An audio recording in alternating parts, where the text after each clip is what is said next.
नमः सिद्धेभ्यः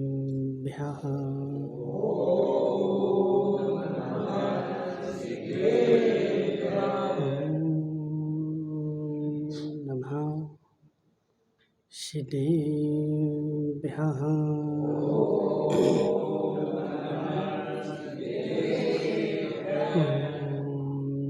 नमः सिद्धेभ्यः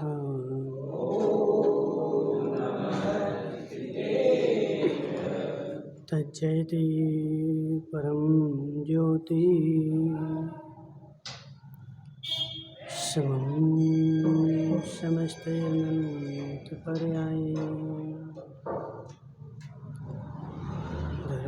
दर्पणफलविशकला प्रतिफलति पदार्थमालिका यत्र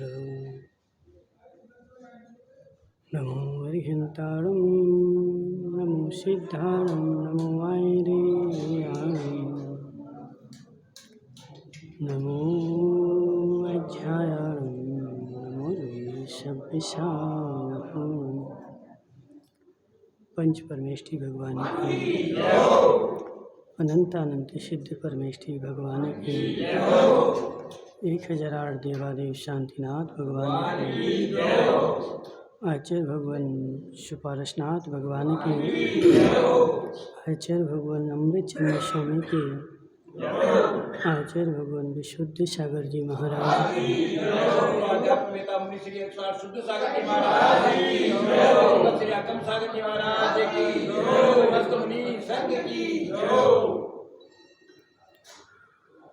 मनीषी तीर्थंकर भगवान की उपदेशना शादवाद वाणी जयवंत हो।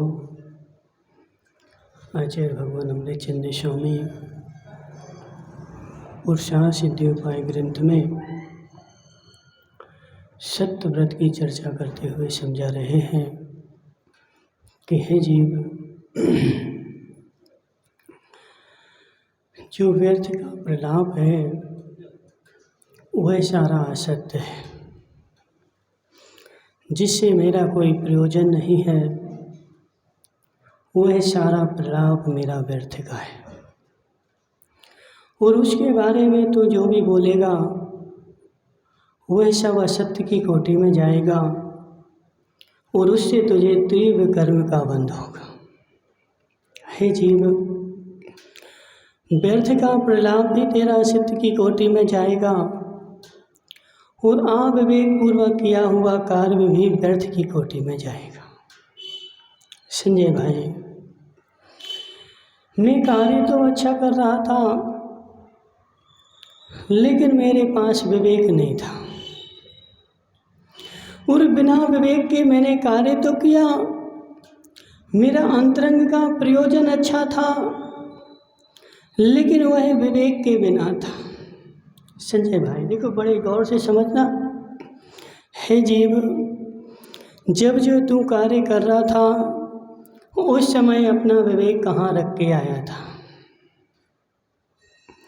और जिस क्षण तुझे विवेक नहीं था उस क्षण तू कोई भी कार्य करेगा वह तेरा किया हुआ कार्य कर्म बंध का ही साधन होगा। महाराज, इसमें श्रद्धा कुछ नहीं करेगी क्या? उसके भाव कुछ नहीं करेंगे क्या? उस समय करते हुए नीरज भाई भाव तो अच्छे थे। हे जीव, भाव तो अच्छे थे लेकिन विवेक कहाँ था? संजय भाई, प्रवचन चल रहा था और प्रवचन चलते हुए बेचारा व्यक्ति घर से आया और घर से आने के साथ अब उसको विवेक भी होना चाहिए कि प्रवचन जो है चालू हो चुका है, लेकिन चालू प्रवचन में बेचारा एक बादाम लेकर के और सारे बिल्कुल सब लोगों के सामने आएगा, पहले चढ़ाएगा। अरबी अर्घ्य भी बोलेगा। पूरा देखो, पूरा 1 घंटे का अर्घ्य बोलेगा। कहाँ, वहाँ प्रवचन चल रहे, अब पहले अर्घ्य बोलेगा और अर्घ्य बोलते हुए पूरा अर्घ्य चढ़ाएगा और फिर जा कर के पीछे बैठेगा। हे जीव, तुझे विवेक नहीं है। तो परमचंद जी समझो मेरी बात। जहाँ देश, द्रव्य, क्षेत्र, काल, भाव को देख करके यदि तू कार्य करता है तो वह तेरा कार्य कर्म निर्जरा का साधन है, और द्रव्य, क्षेत्र, काल, भाव का तुझे ज्ञान नहीं है। संजय भाई, इष्टोपदेश की 2 नंबर गाथा बोलो। इष्टोपदेश की 2 नंबर गाथा। द्रव्यादि स्वादि संपत्ति बात मनोप्यात मता मता। महेंद्र भाई सुनेरा वाले, तुम्हारी दुकान है, कहाँ है? कहाँ है दुकान? मंडी में है ना। अब तुम एक काम करो, वही दुकान उठा करके और वहाँ शमशान घाट पे खोल लो, ठीक है? हाँ ना तो बोलो, क्यों नहीं पड़े पार? हे जीव, हे जीव, मेरी दुकान मंडी में है और मंडी में दुकान चलती है, ग्राहक आते हैं। अब मुझे दुकान ही तो खोलना है, इसलिए मैं शमशान घाट पर जाकर के दुकान खोल लूँ। क्या नाम तुम्हारा? पुल राकेश संगी। तुम सारा श्रृंगार का साधन ले जाओ और शमशान घाट पर बैठ जाओ।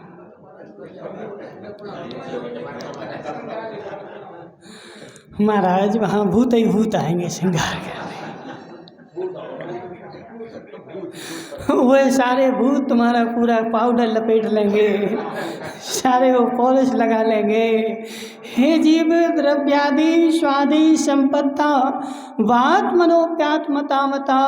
वह स्वर्ण पत्थर भी जब द्रव्य, क्षेत्र, काल, भाव चारों की योग्यता होगी और चारों योग्य होंगे तभी वह तेरे कार्यकारी होंगे। तूने मंडी की दुकान उठा करके और शमशान घाट पे लगा के बैठ जा, एक भी ग्राहक नहीं आएगा। क्यों? क्या द्रव्य नहीं है, काल नहीं है, भाव नहीं है? संजय भाई क्या मोबाइल देख रहे, क्या कर रहे हैं? हे जीव, द्रव्यादि स्वादि संपत्ता वात मनोप्यात मता मता। द्रव्य भी चाहिए, क्षेत्र भी चाहिए, काल भी चाहिए और भाव भी चाहिए। चारों का जहाँ समागम होगा वहीं तेरा कार्य होगा। और 4 में से नीरज भाई 1 घटा दो।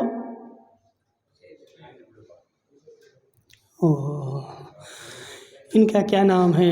ज्ञानचंद जी। अब जी ज्ञानचंद जी बोल रहे थे, बोले महाराज 10 लक्षण में क्या करना है, बता रहे ना हम ज्ञान 10 लक्षण में क्या करना है। ज्ञानचंद जी, तुम्हारा मकान है, मकान है, आज एक काम करना, जेसीबी ले जाना, ठीक है? एक जेसीबी ले जाना और उस मकान की आगे आगे के जो पिलर है ना वो सब गिरा देना, ठीक है? नहीं, चलो आगे के नहीं गिराना, आगे तो शो बनाना, पीछे के गिरा देना पूरे। हे जीव, अब चलो हम नहीं बोलते, तुम बताओ ज्ञानचंद जी कौन से गिराओगे?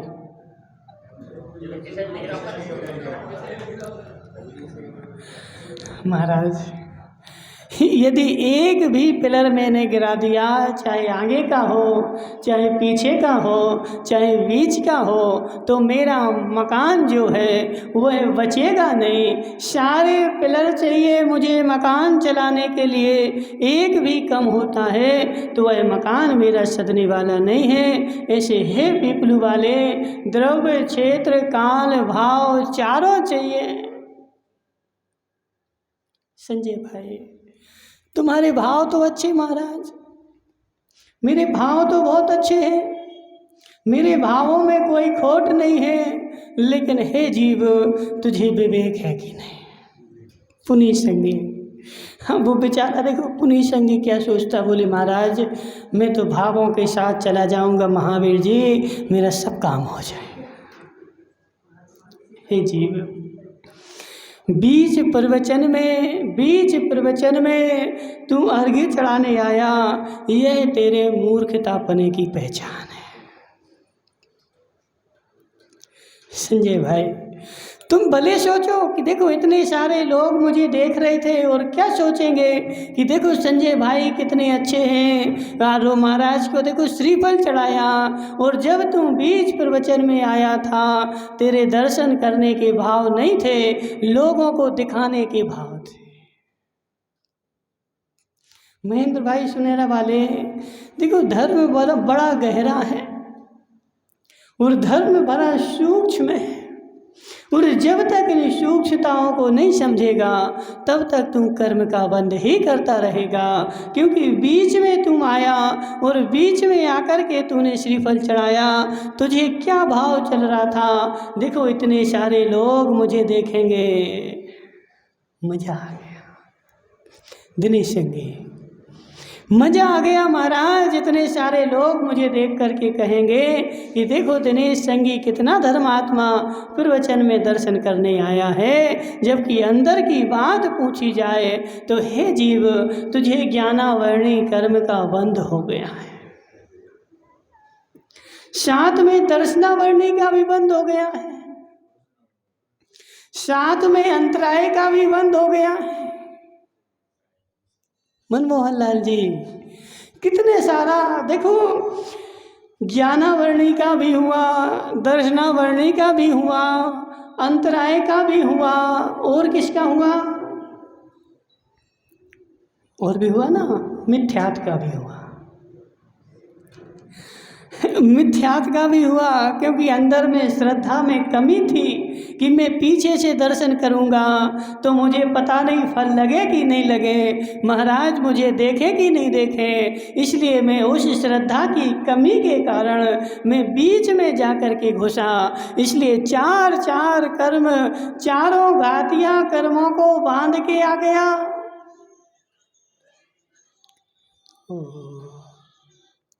हे जीव, द्रव्य क्षेत्र काल भाव चारों को देख, चारों के साथ मात्र भाव अच्छे होने से तेरा काम होने वाला नहीं है। संजय भाई तुम्हारे कितने अच्छे भाव हों, लेकिन मेरी गारंटी है संजय भाई को मना पर्याय ज्ञान होने वाला नहीं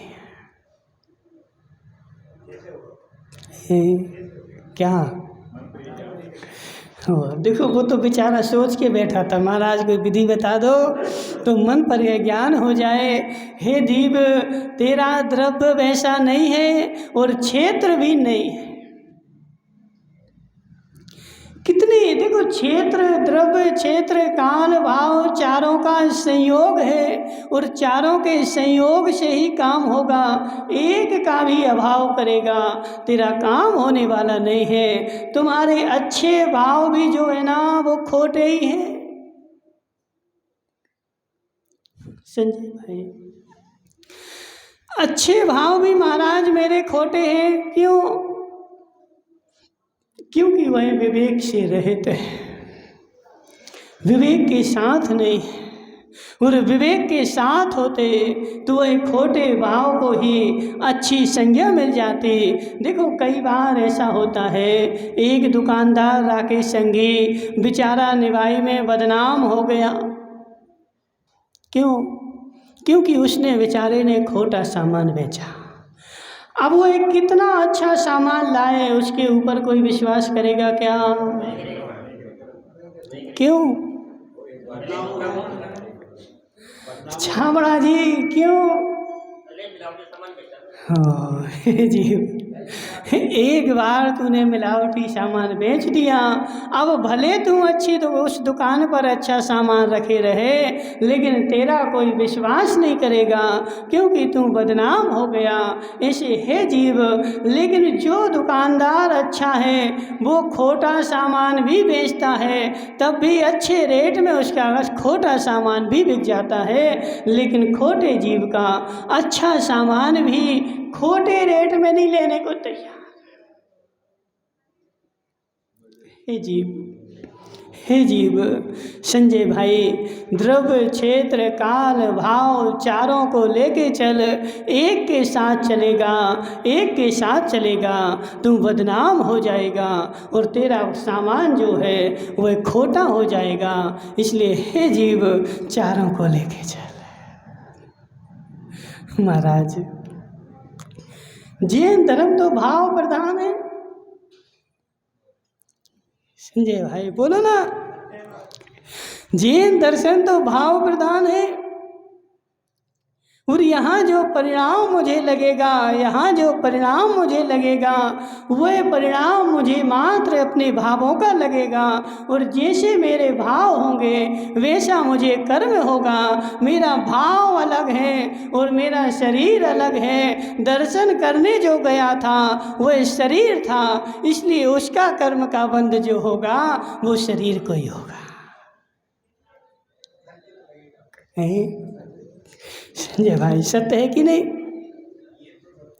क्यों? धर्म तो भाव प्रधान है ना। और जब मैंने कार्य किया था तब मेरे भाव तो अच्छे थे, मेरे में भावों में खोट नहीं था। और जो खोटा काम किया वह मात्र किसने किया था? तो वह शरीर ने किया था। मैं शरीर से भिन्न था और शरीर ने काम किया था, मैं शरीर हूँ ही नहीं। इसलिए शरीर को पकड़ो ना, मुझे क्यों पकड़ते हो?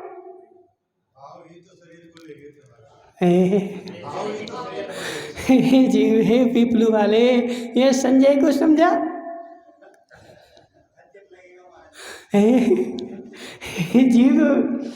जीव कथनचित वहीं लगेगा जहाँ लगाना हो।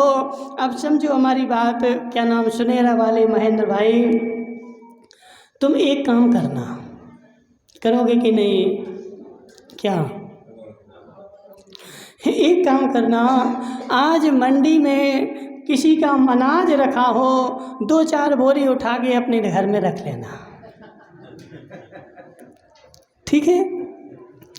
2-4 बोरी अनाज उठाना और 2-4 बोरी अनाज उठा करके और उसका अनाज अपने घर में रख लेना। और घर में रखने के साथ पैसा नहीं देना। और जब वह रिपोर्ट करने जाए तो बोलना कि महाराज वह तो मेरा शरीर गया था, मेरे भाव तो थे नहीं।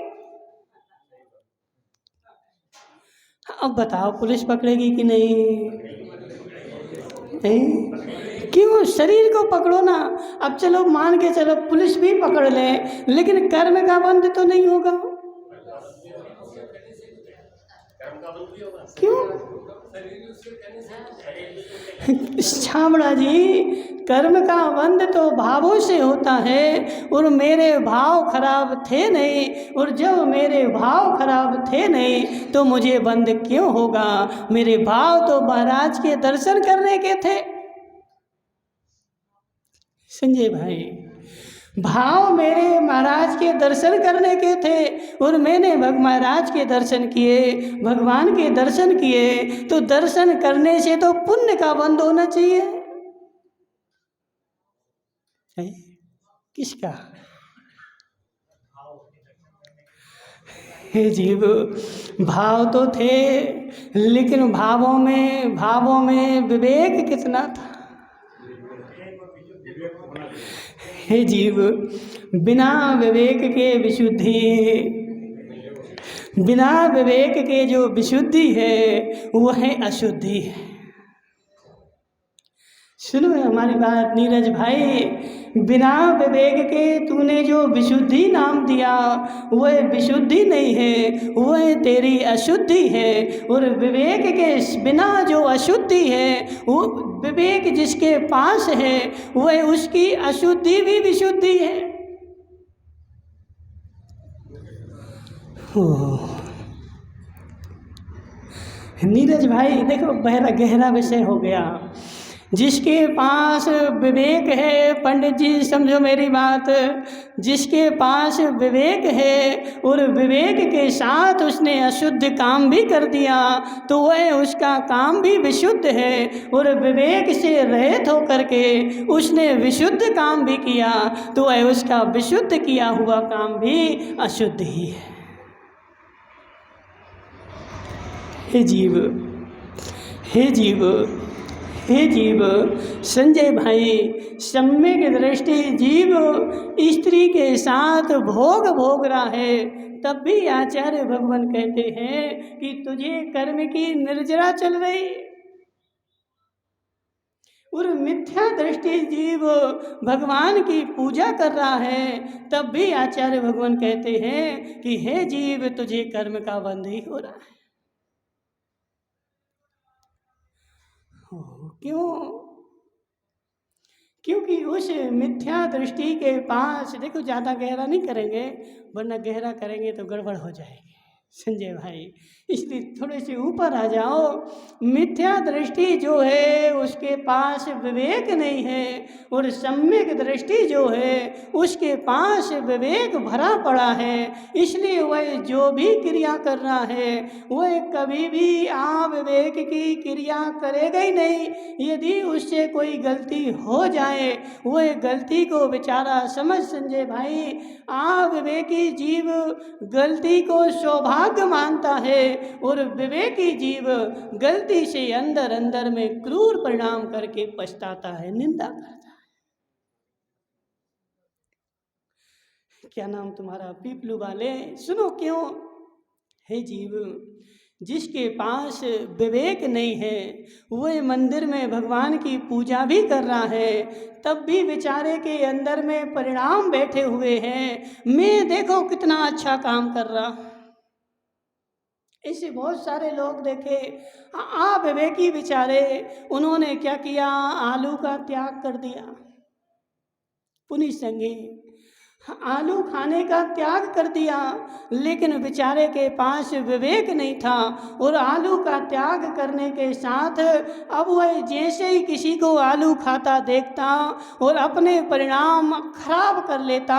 कैसे आदमी है, आलू खाता है। हे जीव, तुझे विवेक नहीं है, तुझे विवेक नहीं है, और विवेक नहीं है इसलिए तेरा आलू छोड़ना भी कर्म बंध के कारण है। पीपलू वाले, आया समझ में कि नहीं आया? और समझाएं, आया कि और समझाएं? हे जीव, हे जीव, वह तो आलू खा रहा था और खा करके मस्त रह रहा था और वह कर्म का बंध कर रहा था, लेकिन तू उसको देख देख के कर्म का बंध कर रहा था। ऐसे कई बार होता ना। अब जी महावीर छाबड़ा बोले, महाराज देखो जी सुरेंद्र टोंगे ऐसे ऐसा कर रहे थे, सुरेंद्र टोंगी ऐसे ऐसा कर रहे थे, लेकिन हे महावीर छाबड़ा, सुरेंद्र टोंगिया तो कर करके कर्म का बंध कर रहा था और तू उसको देख देख करके जल रहा था, इसलिए जल जल के कर्म का बंध कर रहा था। हे जीव, यदि वह तुझे नहीं करना था तो वह उस काम को तू देखता ही नहीं ना, और देखेगा तो नियम से तुझे कर्म का बंध होगा। और ऐसे बेचारे अविवेकी जीव होते हैं कि देखो संजय भाई, तुम अच्छा काम करोगे, तुम्हारा वह अच्छा काम देखते हुए संजय भाई चौका लगा ले और चौका लगा करके महाराज को पड़गाहन कर ले, तो यह चीज देख करके कोई नहीं सीखेगा। कौन सी सीखेगा? संजय भाई समझ मेरी बात, यदि यदि तू चौका लगाता है, महाराज को आहार देता है और 4 लोग 50 लोग तुम्हें देखते हैं, वह बेचारा एक भी नहीं सीखेगा। लेकिन अभी तुम मंदिर जाना और भगवान के पैर दबाना और 50 लोग देख रहे होंगे, कल से वह भी दबाना शुरू कर देंगे। क्यों क्यों क्यों? क्योंकि संजय भाई दबा रहे थे ना। और संजय भाई जो है विवेकी आदमी है, संजय भाई होशियार आदमी है, संजय ज्ञानी है। और जब संजय ऐसा काम कर रहा था तो नियम से उसने अच्छा काम किया। इसलिए अच्छा काम करने के लिए मैं भी कल से ऐसा काम करूँगा। तो हे संजय भाई, खोटा काम देख करके 50 तेरा का अनुसरण करेंगे, लेकिन ये नहीं सोचेंगे कि संजय भाई ने यह काम किया क्यों था। एक वो कहावत आती ना, समझो, अब किसी का नाम नहीं लेते, एक बेचारा पुनीत संगी को पकड़ते। पुनीत संगी था बेचारा, और पुनीत संगी गया अपनी ससुराल में। अब ससुराल में गया और ससुराल में क्या था, इसके ससुर जी के पिताजी बीमार थे और उनको देखने गया था। लेकिन वह जो थे वह तो चले गए थे कहाँ, जयपुर भर्ती हो गए थे। और जे चला गया बेचारा लाल सोट अपने ससुर जी के पिताजी को देखने गया था। अब सारी घर की महिलाएं घर में थी और सारे गांव के धर्मचंद जी शास्त्री उनके घर में देखने आए थे कि इनके पिताजी कैसे हैं, तो चलो उनको देख आए। लेकिन वो तो वहाँ गए थे। अब पुनीत संगी भी उसी समय पहुँच गया और उसी समय किस्मत से, देखो आज का समय नहीं, पुराना था, मोबाइल थे नहीं, तो वहाँ से चिट्ठी लिख के आई थी। वहाँ से चिट्ठी आई, कहाँ से धर्मचंद जी? जयपुर से, जहाँ इनके ससुर जी के पिताजी भर्ती थे, तो वहाँ से चिट्ठी आई। और अब चिट्ठी आई, घर में कोई पढ़ा लिखा तो थी नहीं, तो सब लोग क्या बोले, चलो लाला जी से पढ़वा लो। लाला जी बोलते ना, तुम्हारे यहाँ बोलते कि नहीं बोलते? हाँ, तो बुंदे लिखन में लाला जी बोलते। लाला नाम मतलब किसका? लाला मतलब दमाद। दमाद को लाला बोलते। लाला क्यों बोलते हैं? क्योंकि वो लाला बोलता ना, ला देखो संजय भाई, तुम तो नहीं करते ऐसा। देखो अब वो ज़माना बदल गया है। पहले के ज़माने में लाला जी क्यों बोलते थे? क्योंकि जैसे ही दामाद ससुराल में जाएगा और सब चीज़ें ला 1000 का टीका होगा जी, सब ला, तो वह लाला बोलता, इसलिए लाला जी बोलते। तो पुनीत संगी से सब लोगों ने क्या बोला कि एक काम करो, लाला जी से पढ़वा लो। लाला जी के हाथ में आई चिट्ठी और लाला जी ने जैसे ही चिट्ठी देखी तो लाला जी जो है आंखों से आंसू आने लगे और वहीं जाके बैठ गए। सारे घर वालों ने क्या समझा कि पिताजी थे ना, चले गए। और वो चिट्ठी आई तो सारे घर वाले लाला जी को देख करके रोने बैठ गए। और सारे घर वाले जैसे रोए तो सारा गांव आकर के रोने बैठ गया। देखो धर्मचंद जी शास्त्री, सारा गांव आकर के इनकी ससुराल में और सब के सब वहाँ रोने बैठ गए और सब गांव के लोग आ गए। किसी ने नहीं पूछा कि क्या हो गया।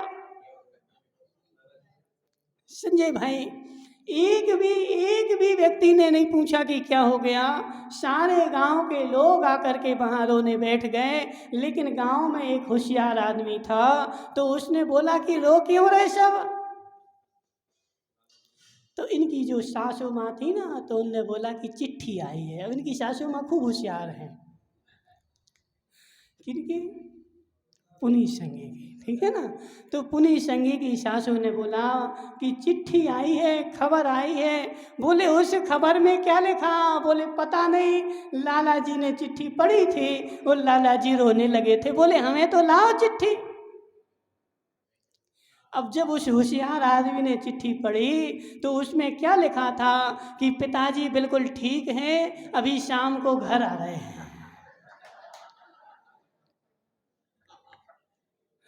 समझो धर्मचंद जी शास्त्री, पिताजी बिल्कुल ठीक हैं और अभी शाम को छुट्टी होगी और शाम को पिताजी घर आएंगे। उस चिट्ठी में ऐसा लिखा था। अब पुनीत संघी बेचारे को जैसे चिट्ठी दी और जे रोने क्यों बैठ गया था, क्योंकि जे सोच रहा था कि यदि मैं पढ़ा लिखा होता तो चिट्ठी पढ़ नहीं लेता।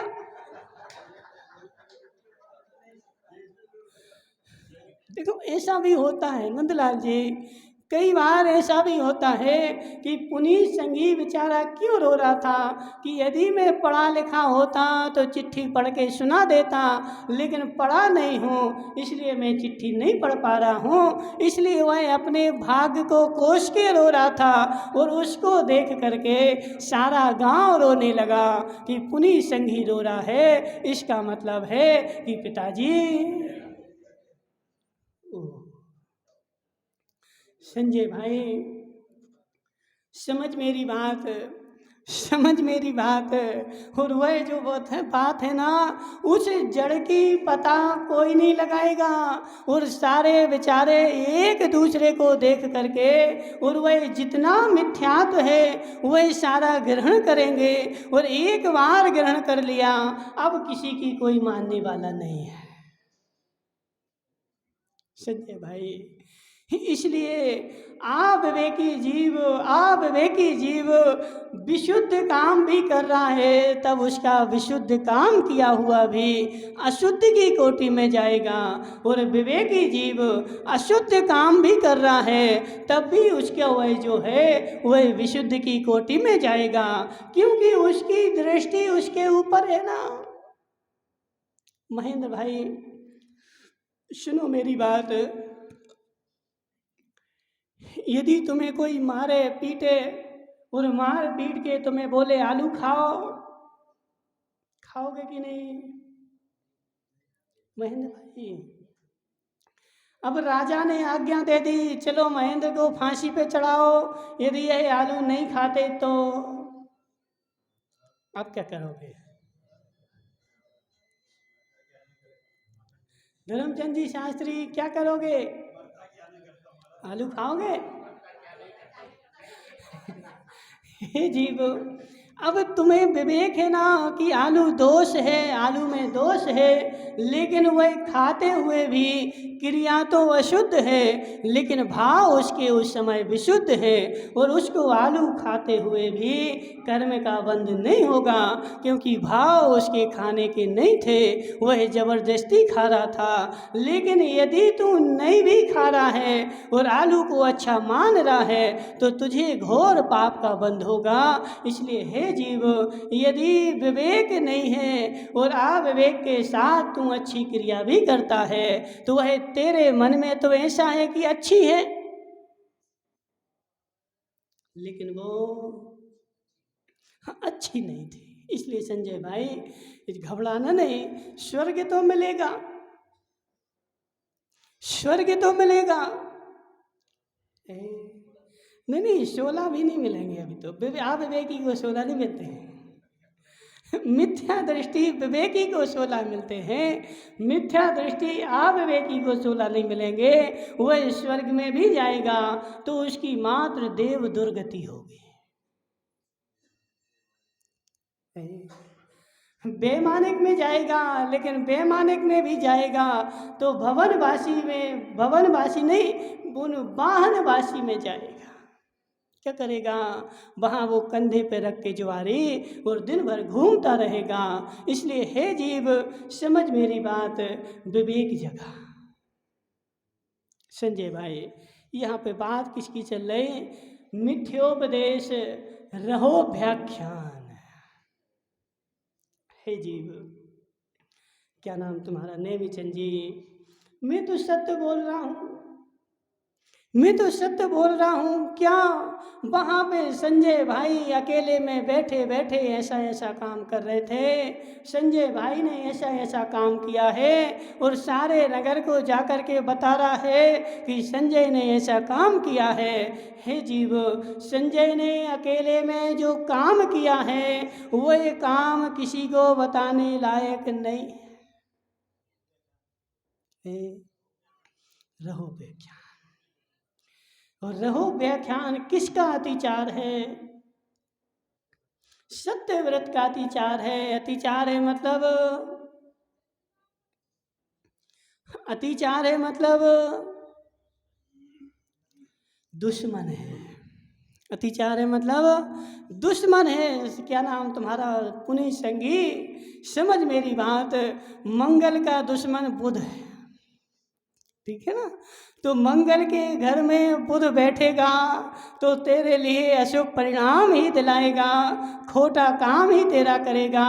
तेरे मंगल के जितने परिणाम हैं उनको खोट की श्रेणी में ले जाएगा। तो ऐसे है संजय भाई, सत्य व्रत अच्छा है लेकिन उसका शत्रु जो है वह रहो व्याख्यान सत्य व्रत का शत्रु है। और रहो व्याख्यान सत्य व्रत के घर में बैठेगा तो उससे खोटा काम ही कराएगा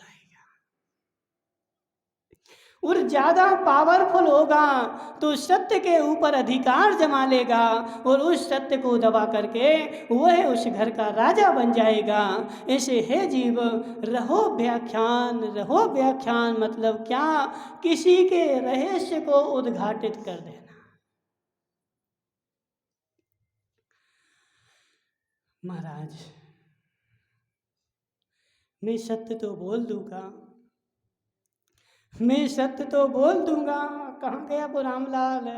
हे रामलाल, हे रामलाल, बेचारा बाजार में खड़े होकर ढिंढोरा पीट रहा है।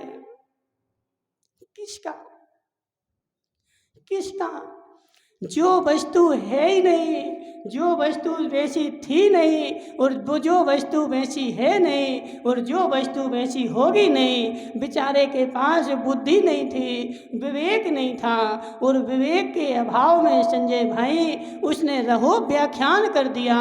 किसी के रहस्य को ले जा कर के और बाजार में जा कर के ढिंढोरा पीट रहा है। कर्म का बंद होगा कि नहीं? क्यों? सत्य तो बोला हमने। नीरज भाई, असत्य क्या बोला? जो बोला मैंने सत्य तो बोला और वह सत्य मैंने अपनी आंखों से देखा है। हे जीव, आंखों से देखा हुआ भी असत्य है और आंखों से नहीं देखा हुआ भी सत्य है। हे जीव, हे जीव, क्या नाम तुम्हारा? महावीर छाबड़ा, तुम कभी ऐसा कोई काम करते एकांत में?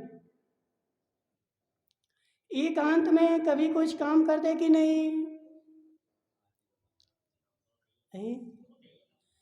हाँ हाँ ना बोलो, करते हो कि नहीं? अब वही काम तुम एकांत में क्यों करते हो? सारे नगर को बुला के क्यों नहीं करते?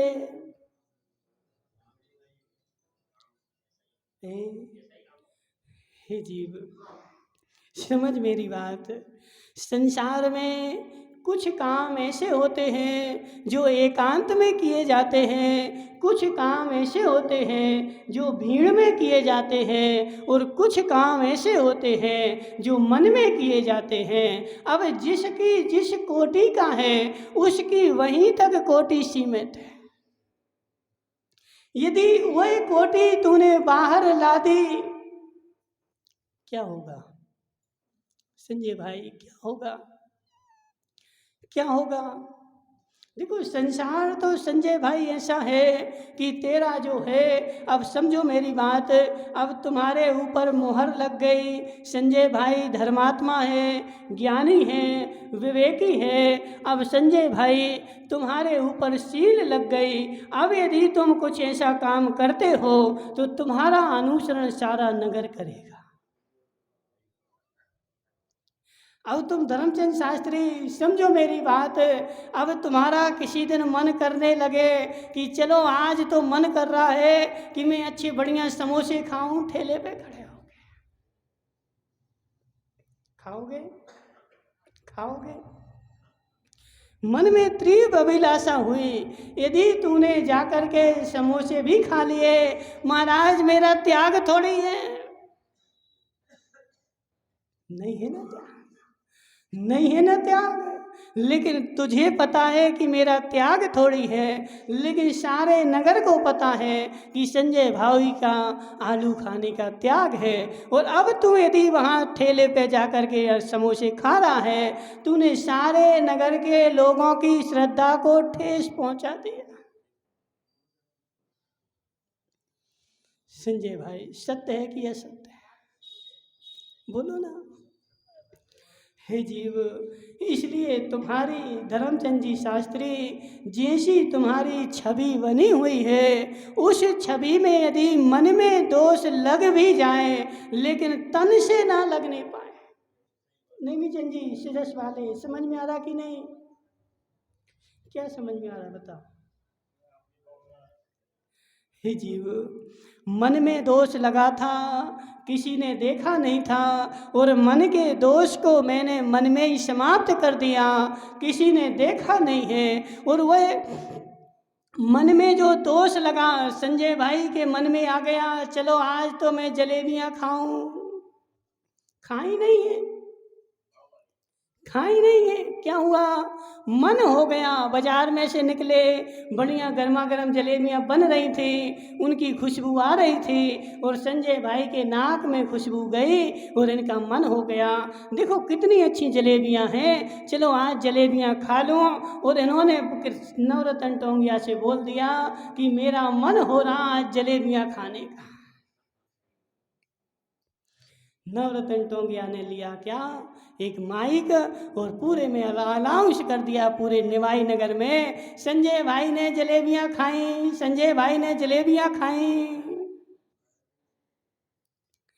हे जीव, अब संजय भाई जी बताओ कि सारे नगर में तुम्हारा अनाउंस हो गया कि संजय भाई ने जलेबियां खाई, अब तुम किस किस से बोलने जाओगे कि नहीं खाई, और तुम्हारी बात मानेगा कौन?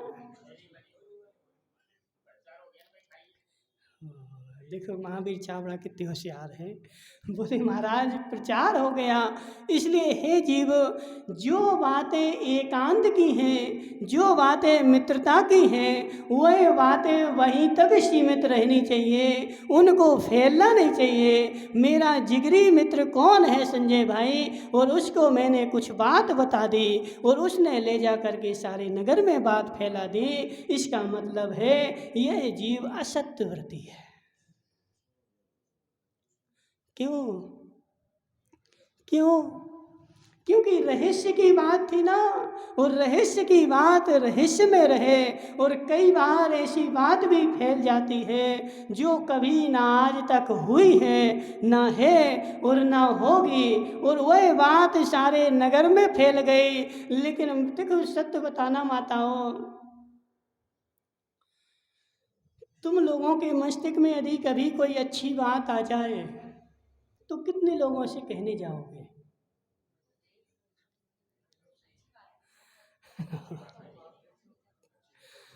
कितने लोगों से कहने जाओगे? महाराज किसी से नहीं कहेंगे, सुन लेंगे और सुन करके तुरंत भूल जाएंगे। और यदि कभी किसी की बुराई सुनने में आ जाए तो कितने लोगों से कहो?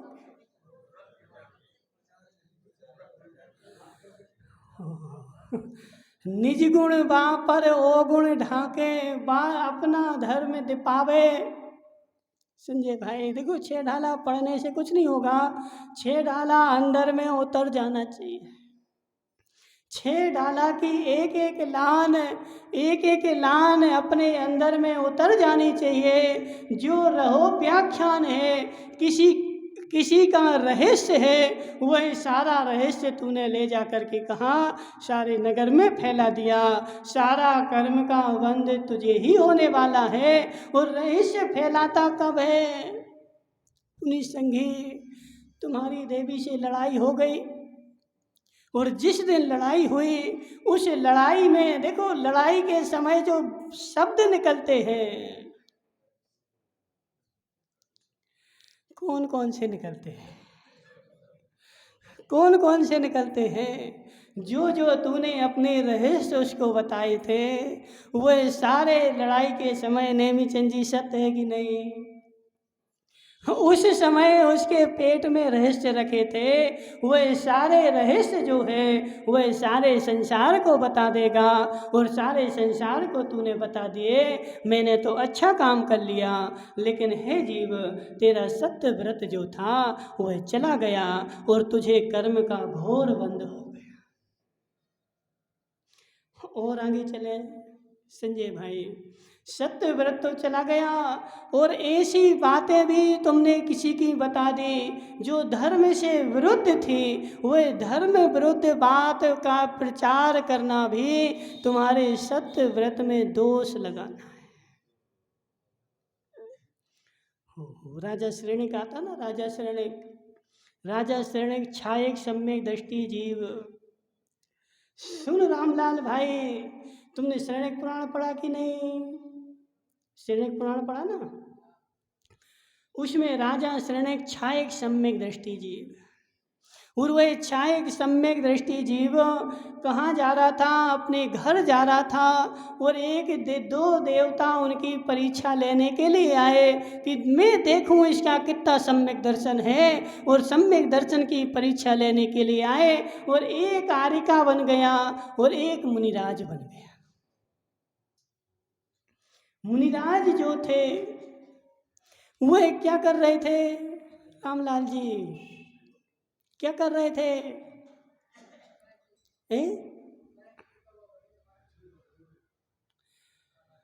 मुनिराज तालाब के किनारे बैठे मछलियां पकड़ रहे थे।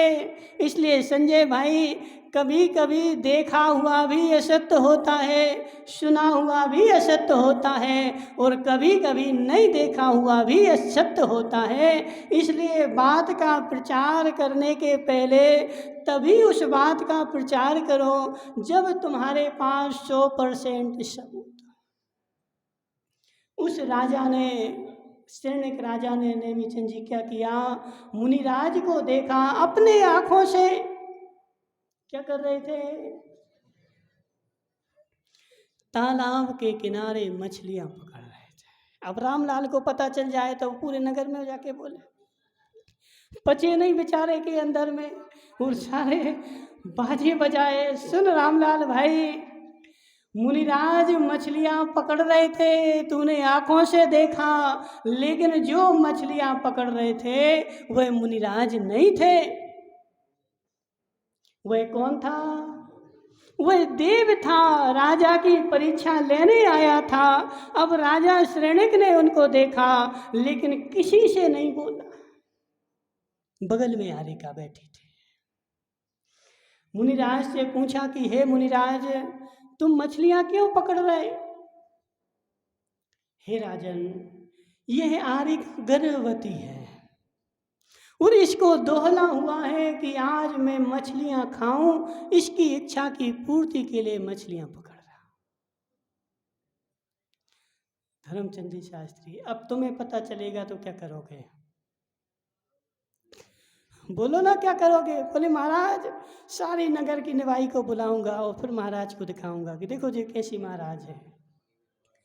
हे जीव, श्रेणिक ने किसी से नहीं बोला, और उन आरिका और मुनिराज दोनों को अपने घर में ले गए, और घर में ले जाने के बाद उनको अपनी कोठरी में ले जा कर के बैठाल दिया, और वहाँ जा कर के उनका स्थितिकरण किया, और जो देखा था उसका उपगूहन किया।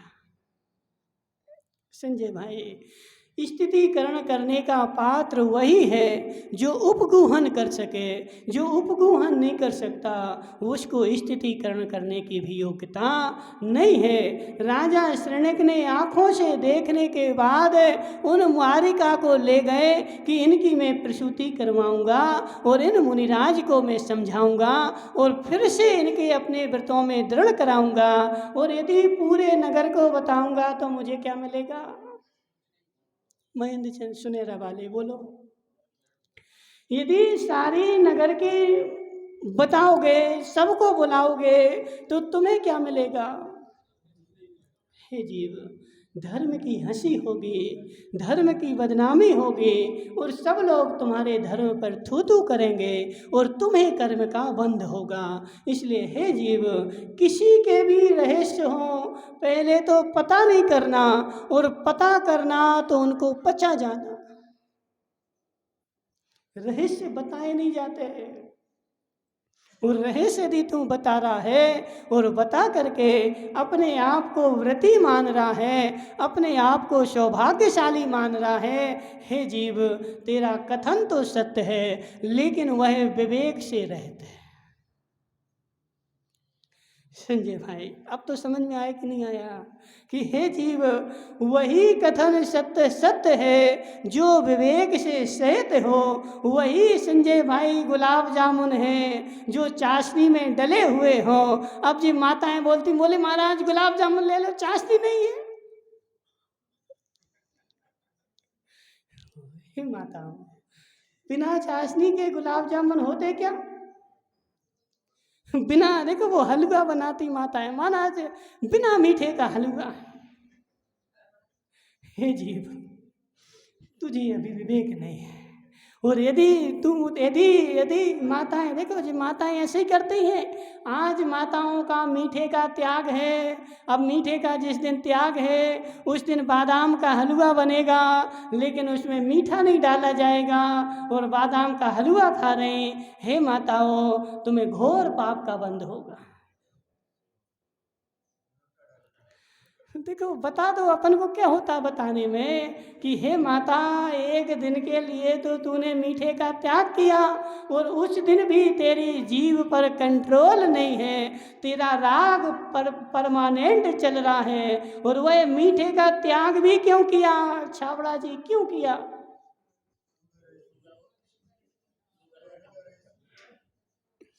एक दिन के लिए किया ना। हाँ, आज वो व्रत है, कौन सी रसी है, आज कौन सी रसी है? आज मीठे की रसी है, इसलिए मैं मीठे का त्याग करता हूँ। लेकिन अंदर में भावना चल रही, मैं बादाम का हलवा बना के खाऊंगी। हे जीव, घोर पाप का बंध होगा, इसलिए समय हो गया। इसलिए हे जीव, संजय भाई, सत्य वही होगा जहाँ विवेक होगा। जहाँ विवेक नहीं होगा वहाँ सत्य भी रहने वाला नहीं है। इसलिए सत्य को प्राप्त करना है तो विवेक को प्राप्त करो। विवेक आएगा तो सारे गुण अपने आप आएंगे। बोले शांतिनाथ भगवान की। दोनों हाथ में सत्य सागर जी महाराज की एक बार सभी मिल लेंगे विधान के बाद